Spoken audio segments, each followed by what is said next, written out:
So in a previous video I tried to show the reaction of vinegar on the stone. I'm going to try it again now. So just pour generously household vinegar over the stone. Spread it out a bit. If I rub it a bit, you might see the bubbles coming up slightly. So the white, the bubbles coming up. The purpose of the vinegar is to make the stone more receptive for the artwork, but as well to remove any trace of fat or grease, which I will explain later why that's important. I'll tell you a bit more about the stones today. They differ quite in color. Most of those printing stones are quarried in Solnhofen in Bavaria in Germany. They are natural limestone, but they are particularly hard and but are also quite brittle, which means they chip or break easier. The main quality they have that makes them superior to other limestone is that the texture is very dense, but as well porous, which means that they stay moist quite a long time. That is particularly important for the printing. So I start with the hardest one. I hope it's going to be visible enough. So that's pretty dark grey.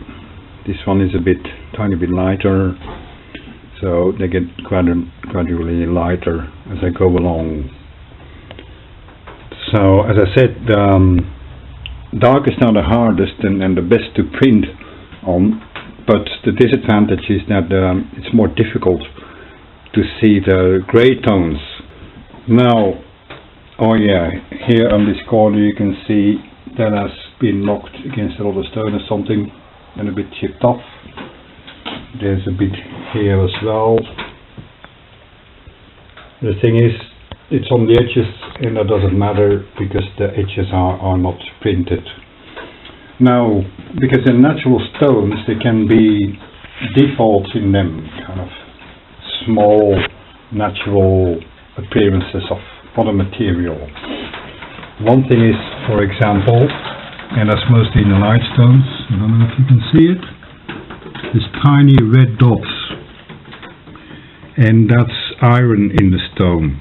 The thing is, they don't make any difference in the printing, so they are fine. Then there can be some crystals in it too, and they then appear as white spots. So they usually don't print at all. But again, here it's at the edge of the stone, so that doesn't matter. Another thing what you often see is very fine lines all across the stone.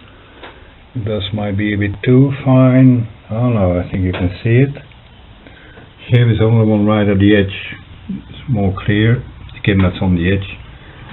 Here they run right across the stone. And the thing is, they're quite unpredictable. You can either print black or not print at all, which means that it will remain white. So that's a bit, yeah, wait and see.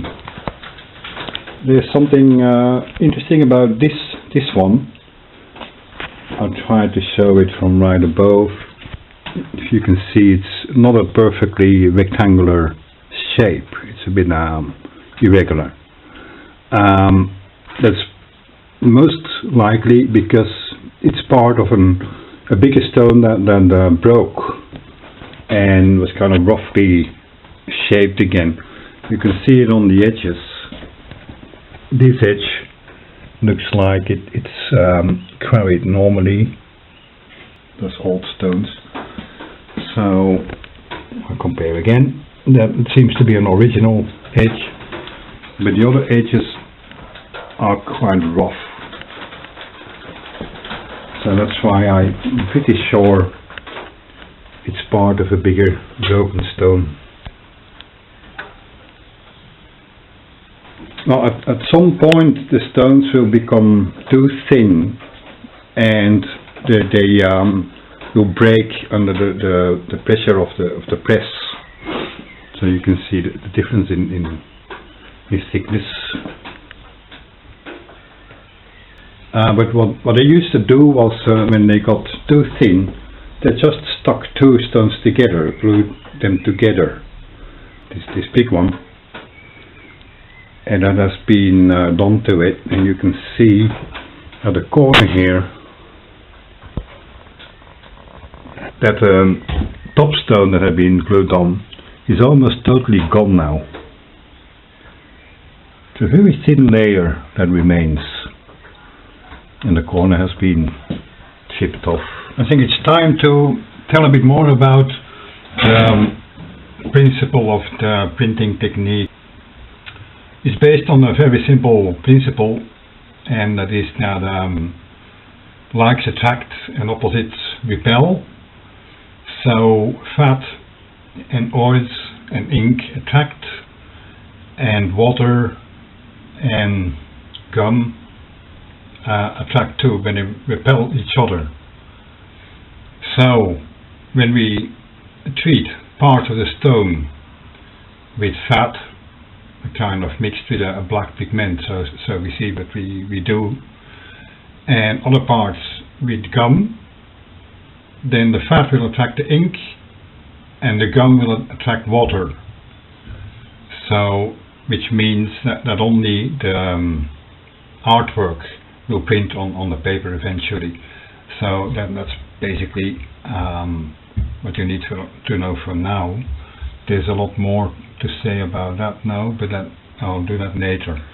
Now, those are some stones made with quite old commercial designs on them, and I'm gonna try to this one will probably print easy enough still. This one, a lot of the protecting ink, preserving ink is gone. It washed off when I was cleaning it, but I'll see if I can resurrect it. And on this one there's some really fine artwork on it, so I would like to make a nice print of that, and maybe even keep it like that. I don't know yet. There are a few things more to do before I can start on the artwork. Those bits, those things are part of the press. They are called scrapers, and they are the bits that will transfer the pressure onto the stone. They can't be wider than the stone because it would dent them. The stones need to have a blank edge, and another thing is the pressure is set on the stone and then the stone is pulled through, so the start and the stop has to be on the stone. So therefore I have to look at the scrapers I've got and see how much space I have for the artwork. So it comes down to this one for all the stones, so that's wide enough. This one I will use in the other direction. So I marked the surface I can use in the artwork. I did this stone already. I covered the edges with gum arabic, so it won't take any of the drawing material. So I bring on the gum with a brush. I've done this one. It's a natural resin.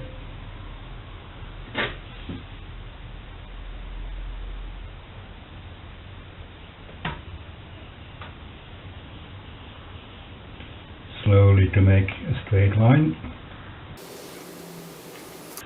So I go all around.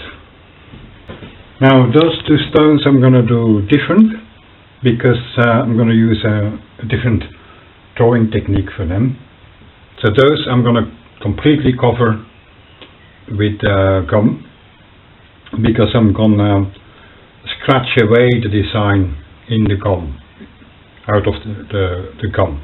It will look a bit like etching, but it isn't really. I'll show a bit later a stone I've done already, but I'll show first how to do this. So we pour a bit of the gum on it.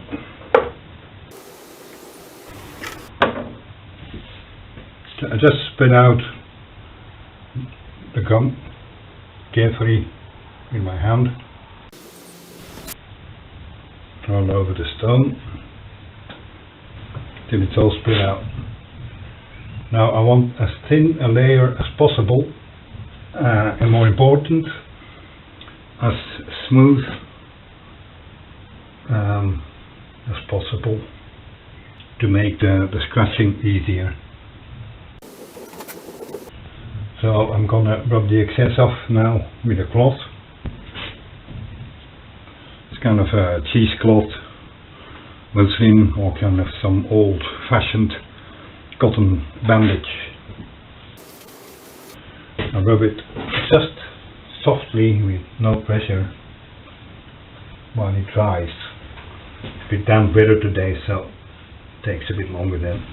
It's coming along. Just slowly spreading it while it's drying.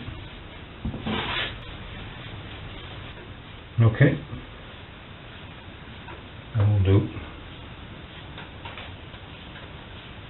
So I'm gonna do the other one as well. This small stone I covered completely with gum, with a kind of a sewing needle within a refillable pencil. I kind of traced the design in it, but I want to widen the lines a bit, so I use a different scraper for that. So I scratch away carefully the gum.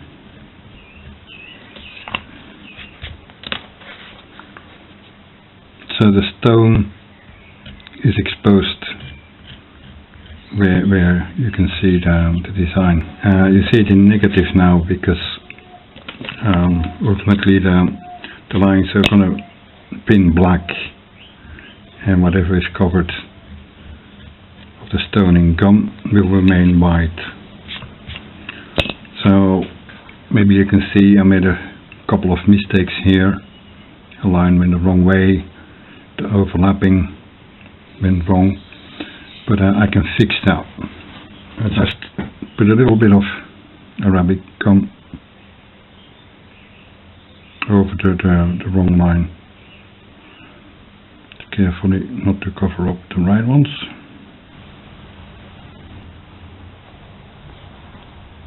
That's all it takes. I have to yell a bit because it's raining and there's a tree cutting on the middle roof that's not insulated yet. Anyway, this is the scratched design, scratched into the gum. So I'm gonna rub some old dirty ink in it now, as the fat or the grease that's gonna take the printing ink.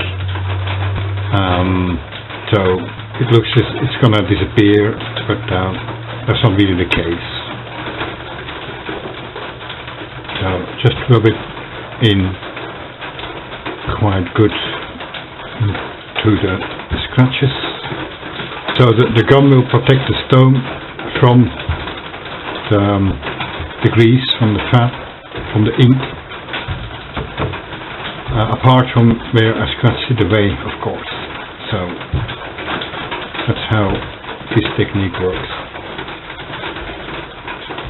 So then we'll have to sit overnight now, and then I can prepare it so the design will show in black. That's for another day.